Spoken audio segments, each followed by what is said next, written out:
Čau lidi, vítám vás u dnešního videa, možná z trošku nezvyklého místa. Na co se dneska budeme koukat, myslím si, že mnoho z vás už to poznalo. Mám tady několik produktů Real Avid a to z jednoho hlavního důvodu. Všimnul jsem si, že když dělám prezentace těch produktů, tak to nemá úplně tak velkou sledovanost. Zajímalo by mě proč, jelikož ty produkty jsou opravdu dobrý, no a během následujících několika minut bych vám je rád představil, takže jdeme na to.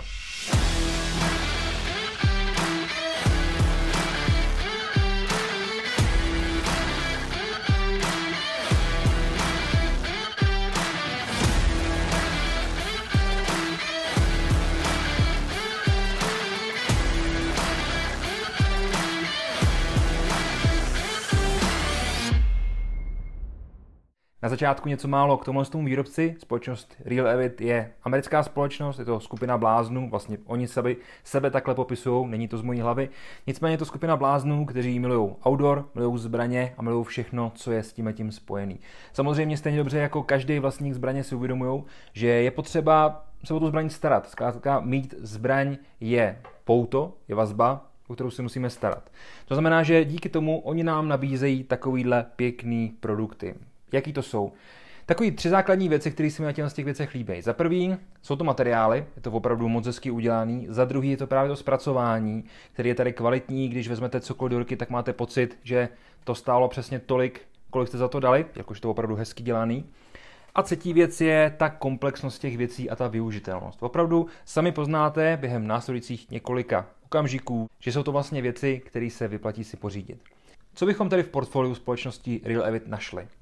Celkem hnedka několik rodin těch produktů jako takových. Máme tady například konkrétní sady na čištění, jsou to takovýhle sady, které se jmenují Gun Boss Pro, tak chvíličku si ukážeme. Potom jsou tady menší sady na čištění, máme tady i takovýhle malý mikrotooly, které jsou úplně parádní a máme tady samozřejmě i střelecké podložky a spoustu různých dalších věcí, které se vám budou hodit, ať už krátkým střelným zbraním, brokovnicím, ARkům, AKčkům, 1911, zkrátka ke všemu, co se nachází ve vašich trezorech. Pojďme začít například těma sadama. Jak jsem říkal, tyhle sady se jmenují Gun Boss Pro, je to vlastně udělaný tak, aby vám to nabídlo vždycky pro tu konkrétní činnost všechno, co potřebujete. Tady v ruce mám sadu na vyrážení čepů, je to moc pěkně zpracovaná sada, na všechno vždycky máme udělaný video, nahoře víčku na to bude odkaz, takže tam klidně můžete podívat. Máme tady vlastně například sadu na klasický čepy, máme tady sadu na takový ty dutý čepy, máme tady například i sadu pro AR-15 a tohle ty sady vlastně slouží spíš pro lidi, kteří si chtějí upravovat svoje zbraně, kteří na tom chtějí dělat nějaký velký zásah. Jelikož tady najdeme opravdu všechno, co bychom pro ten účel mohli potřebovat. Samozřejmě, kromě toho se v takových pěkných pouzdrech, který mimochodem jsou dělaný z tvrzeného plastu, mají pěkný chod, jsou hezky dělaný, líbí se mi, že jsou takhle průhledný, díky tomu vždycky vidíte, co uvnitř máte, i když by se vám časem třeba sloupla ta nálepka, tak vždycky uvidíte, že tohle je například sada pro čištění krátkých střelných zbraní. Máme tady možnost čistit jak 22, tak i 9, 38, 40, 45, to znamená takový základní ráže, který si myslím, že se v České republice střílejí úplně nejvíc.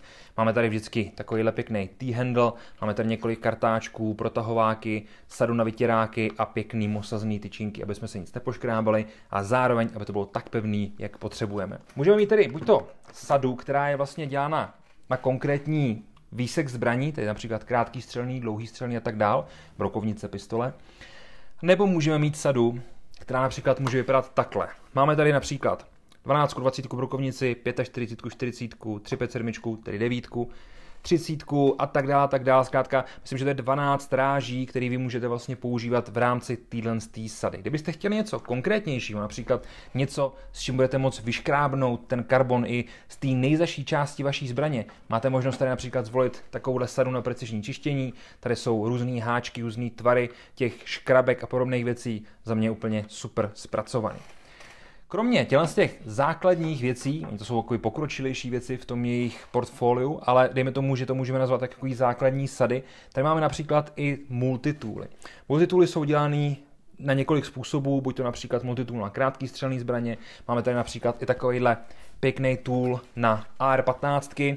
Ti z vás, kdo mají například Leatherman Mud, tak určitě uznají, že taková věc se hodí. To znamená, že tady super, že tady máme takovou alternativu, je tady všechno, co pro to potřebujete. Máte tady sadu různých bitů, máte tady různé škrabky, imbusy, torxy, opravdu spoustu věcí, které jdou v rámci tohle z toho multitoolu využívat. To si myslím, že je super věc. Samozřejmě můžete tady mít potom i takovejhle, který osobně za mě je možná i to nejuniverzálnější a to nejlepší, co od společnosti Real Avid v tomhle smyslu můžete koupit, jelikož tady všechno, co potřebuju, malá zahnutá škrabka, jsou tady imbusy, je tady například takováhle malá možnost vložení bitů, ať už plochých, torxů, imbusů nebo křížových.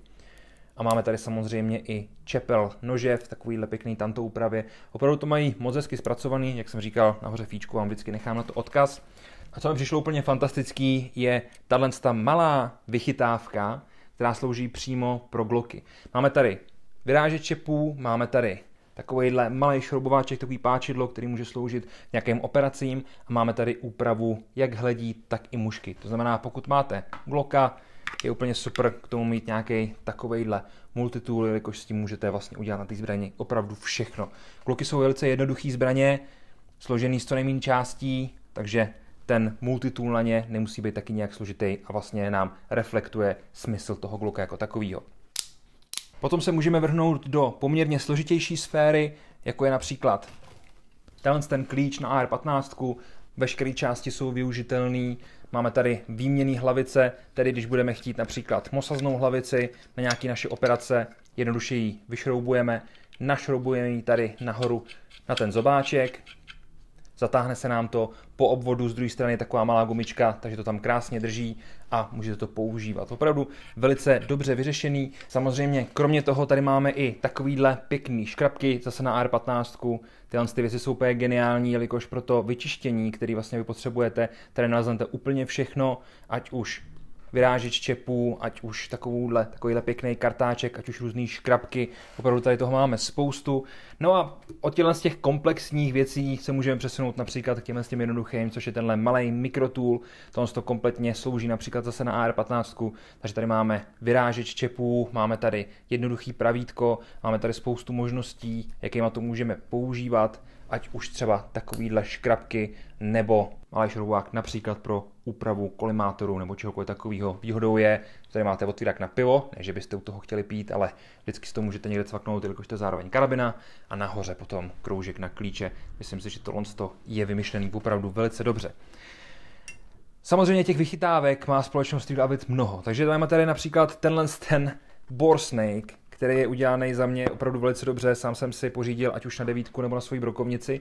Funguje to vlastně tak, že to máte hozený ve svojí brašně a v okamžiku, kdy odcházíte ze střelnice, to jenom vytáhnete, rozděláte, je to celý pogumovaný, takže vůbec nevadí, že je na tom volej, že na tom je nějaký nepořádek, nějaký bordel z toho střílení. Takhle to odmotáte, tady máte vlastně ten protahovák jako takovej, předtím standardně na vlásku brokovnici pěkný kartáček a samozřejmě dlouhý lanko. No a v praxi potom vy to vlastně protáhnete hlavní, to lanko jako takový, na druhé straně to zaháknete do toho z toho ústrojí, velice jednoduše to jenom protáhnu, zaháknu, pak to vlastně uchopíte a protahujete to ven a tím vlastně čistíte tu hlaveň. Myslím si, že taková základní údržba po střílení je to úplně geniální. Na konci si to vždycky jenom složíte zpátky do tohle kompaktního balení.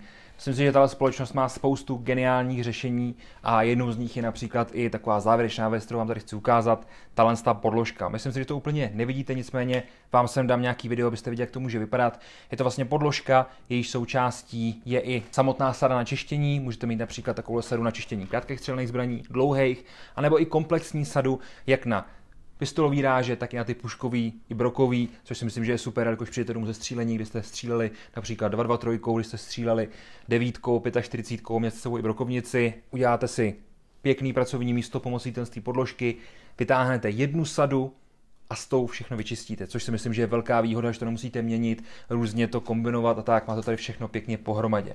Samozřejmě podobně i, jak jsme na to zvyklí, tady máme i podložky, které slouží například jenom pro rozborku a sborku AR-15. Můžu si ukázat takhle rychle, abyste to viděli.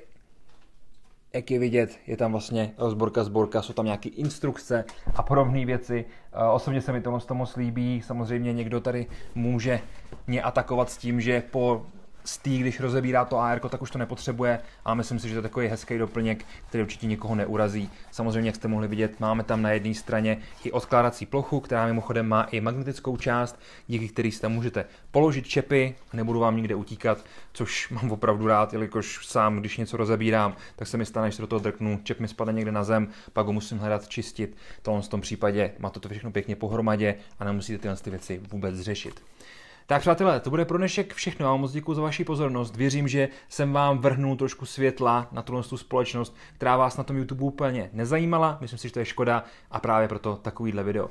Dejte mi vědět, jestli tohle prostředí, který jsem si tady pro vás připravil, je pro vás přijatelný, jelikož bych rád občas natáčel takhle z domova, kde budou takovýhle malé prezentace, takže vlastně mi dejte vědět. Děkuji moc, mějte se krásně a u dalšího videa já se na vás budu těšit. Takže čau.